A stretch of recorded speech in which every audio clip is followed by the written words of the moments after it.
하나님 말씀 여호수아 24장 29절에서 마지막 33절까지의 말씀입니다.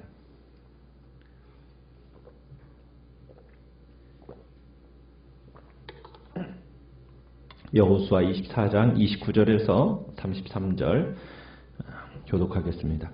이 일 후에 여호와의 종 눈의 아들 여호수아가 110세에 죽음에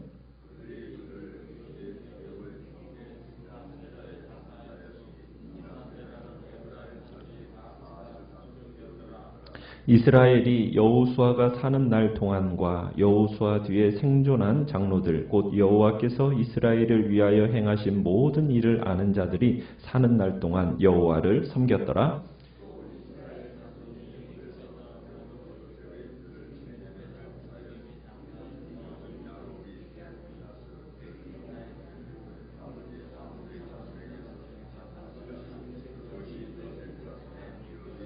같이 읽습니다. 아론의 아들 엘르아살도 죽음에 그들이 그를 그의 아들 비느하스가 에브라임 산지에서 받은 산에 장사하였더라. 아멘. 오늘 말씀의 제목은 어떻게 기록될 것인가 라는 제목으로 말씀을 나눕니다.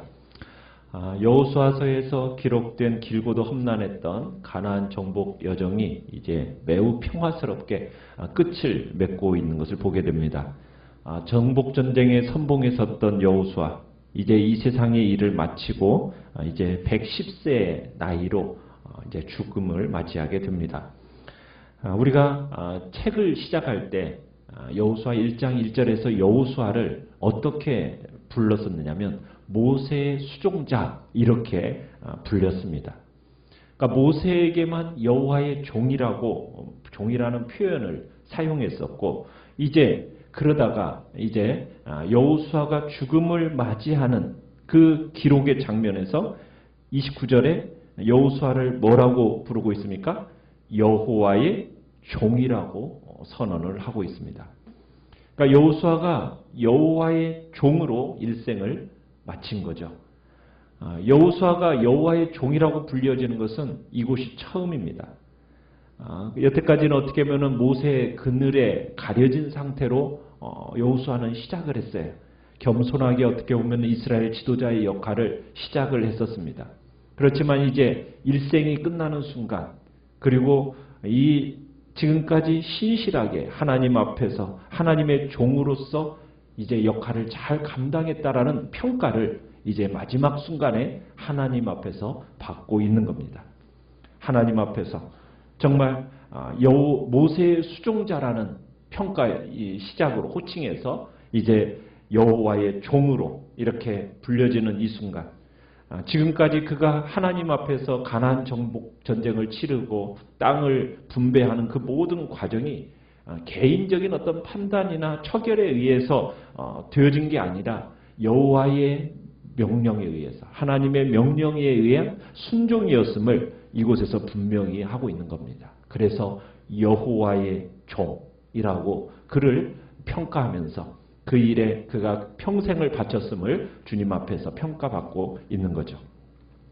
32절에 가보면은 이스라엘 백성들이 이제 애굽에서 가져온 요셉의 뼈를 세겜에 묻어주는 장면을 이렇게 또한 기록하고 있습니다.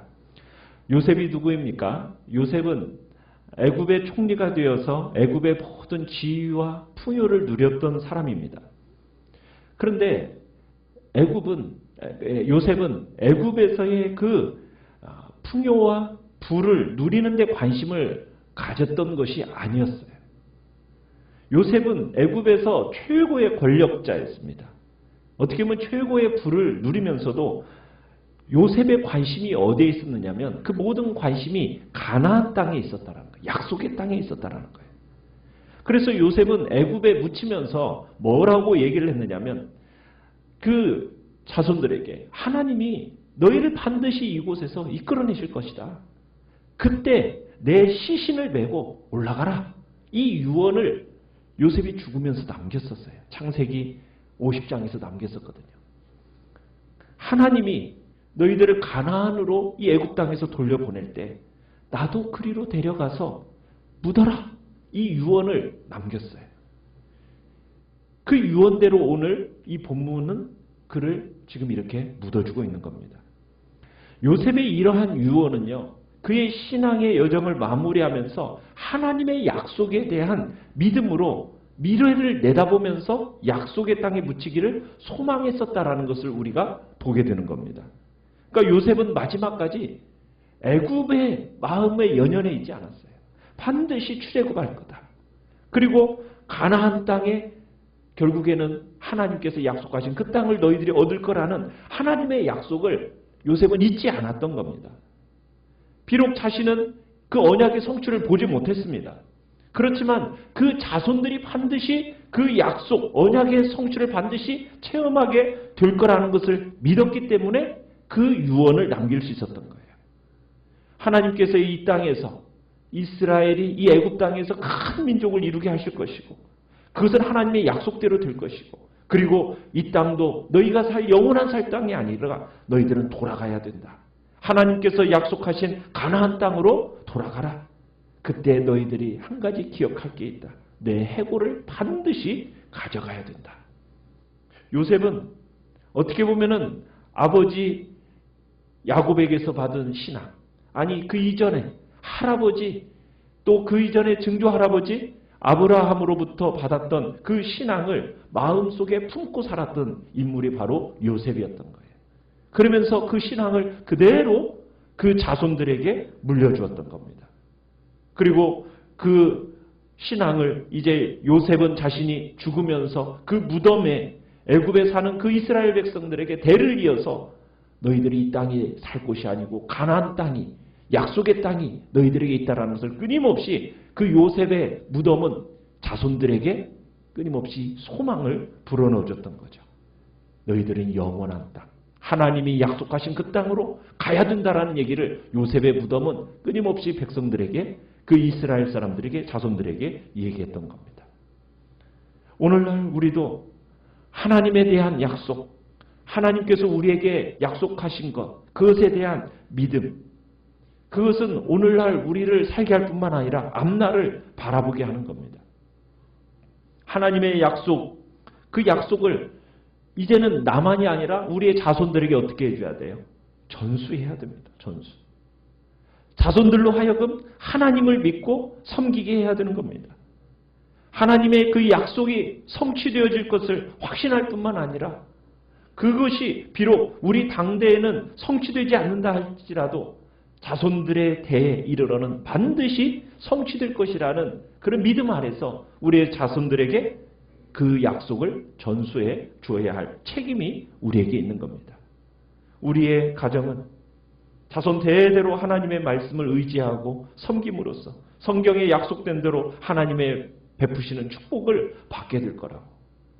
우리는 주님 앞에서 참으로 믿음으로 그 길을 걸어가면서 우리의 자녀손들에게 그렇게 약속을 그들에게 전수해 줘야 할 책임이 또한 우리 대에 있는 겁니다. 33절로 가보면은 아론의 아들 엘르아살 제사장이 죽는 장면입니다. 이스라엘의 지도자 여호수아와 함께 제사장 엘르아살, 이가 죽으면 이제 출애굽 때 시작되었던 세대가 이제 완전히 끝났음을 상징하고 있습니다. 요셉은 이스라엘의 선조 시대를 상징하는 인물이라면 이제 여호수아와 엘르아살은 출애굽 이후에 이제 세대의 상징적인 인물들로서 이제 그들의 죽음으로써 이제 마무리를 짓는데 이제 결국 여기서 이들이 약속의 땅에 묻히는 장면은 무엇을 보여주는 겁니까? 선조 시대, 요셉의 시대로부터 이때까지 이스라엘이 체험했던 하나님이 어떤 분이냐? 신실하시다라는 것을 강조하고 있는 겁니다. 하나님께서 약속하신 모든 것이 결국 마침내 이루어졌다. 이들이 약속의 땅에 묻혔다라는 것은 하나님의 약속대로 결국에는 이루어졌다라는 하나님의 신실하심이 여기에서 보여주는 거죠. 그러면서 이 세 주검이 각각 자신이 속한 지파의 땅에 묻히는 것을 보게 되죠. 30절에 보면 여호수아는 어디에 묻혔습니까? 그의 기업의 경내 딥낫세라의 장사가 되었습니다. 그곳은 에브라임 산지, 지금 여호수아는 어느 지파 사람이에요? 에브라임 지파 사람이거든요. 그러니까 그가 속한 에브라임 지파가 차지한 지역에 속한 땅에 묻히게 됩니다. 요셉의 뼈는 어디에 장사됩니까? 32절에 보면 세겜이라는 곳이죠. 이 세겜은 옛적에 야곱이 세겜의 아버지 하몰의 자손에게서 금 베크시타를 주고 산 곳이라고 얘기되고 있습니다. 그것이 요셉 자손의 유산이 된 거죠. 요셉이 죽으면서 남겼던 그 유언이 드디어 성취가 된 겁니다. 자, 엘르아살이 이제 제사장이 묻힌 곳은 어디입니까? 33절에 보면 아들 비느하스가 에브라임 산지에서 받았던 산, 그 산에 장사가 됩니다. 그도 땅 분배에 중요한 역할을 했던 엘르아살, 그는 그 사람이었기 때문에 각자 하나님께서 참으로 분배받은, 기업으로 받은 그 땅에 묻히는 영광을 각자가 누리게 되는 겁니다. 여호수아, 그는 이제 요셉처럼 110세에 죽습니다. 요셉도 110세에 죽었었죠. 여호수아도 110세에 죽습니다. 이스라엘은 여호수아가 죽은 후에 31절에 보면 하나님께서 이스라엘에게 베푸신 모든 일을 장로들이 살아있는, 그것을 아는 장로들이 살아있는 동안에는 여호와를 섬겼다, 이렇게 표현하고 있습니다. 그 전에 여호수아가 끊임없이 백성들에게 재차, 3차 정말 믿음과 순종으로 나아갈 것을 다짐시켰었잖아요. 하나님을 향한 충성이 한동안 지켜졌던 겁니다.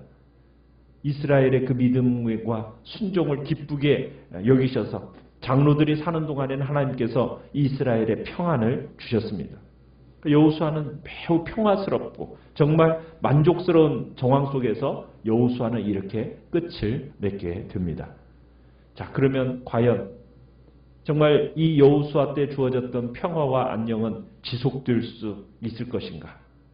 그런데 31절에서 얘기하는 의미가 좀 그렇죠. 뭐라고요? 여호수아가 사는 동안과 여호수아 뒤에 생존한 장로들, 여호와께서 이스라엘을 위하여 행하신 모든 일을 아는 자들이 사는 날 동안, 거기는 무슨 의미가 있습니까? 그 뒤에는 암울한 역사가 암시되어지고 있는 거죠. 그들이 살아있는 동안만. 이제 우리가 내일부터 다음 주부터 보게 될 이 사사시대, 사사시대는 정말 암울한 역사를 우리에게 보여주고 있습니다.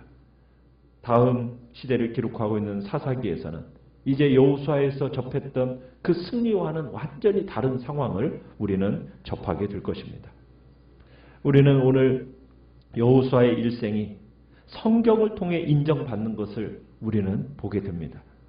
모세의 뒤를 이어서 모세의 수종자라는 호칭으로 시작되었던 여호수아가 마침내 그의 인생의 마지막에는 여호와의 종이었다라고 인정받으면서 영원한 족적을 남겼던 여호수아. 우리의 삶에 있어서도 그렇게 하나님께 마침내 인정받는 복된 자리에 우리 모두가 있기를 바랍니다. 하나님의 말씀에 순종함으로 평생에 하나님께 인정받는 그 복된 삶이 우리의 삶이 되기를 바랍니다. 우린 또한 요셉처럼 정말 하나님의 약속의 말씀을 자기 자손들에게 전수하는 복된 자리에 있기를 바랍니다. 그의 무덤이 이스라엘 백성들에게 대를 이어서 소망을 주었고 영원한 약속이 있는 그 땅으로 가야 함을 끊임없이 일러주었던 요셉의 무덤처럼 우리의 죽음이 참으로 자녀손들에게 하나님의 약속을 끊임없이 상기시키는 복된 자리에 우리가 있기를 바랍니다. 하나님의 사람은 죽음으로 끝나지 않습니다. 영원을 바라보는 존재이기 때문입니다.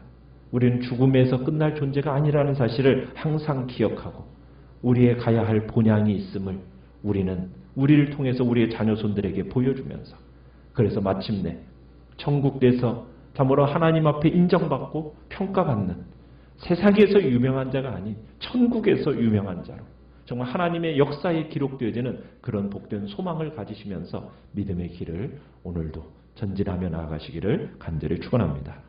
오늘 말씀을 생각하면서 기도하시고요. 연약한 우리의 지체들을 위해서 기도해 주시기 바랍니다. 어제 홍순문 집사님 수술은 잘 되어졌다고 하는데 또 지금 중환자실에 계시는데 온전한 회복 가운데 잘 또 이렇게 병실로 잘 올라올 수 있도록 위해서 계속 기도해 주시기 바랍니다. 주께서 또 오늘 청년부 수련의회에도 내일까지 이어지는 청년부 수련의회 또 교사대학이 또 진행되어지고 있습니다. 하나님의 복된 역사를 놓고도 위해서 기도해 주시기 바랍니다. 기도해 주시기 바랍니다.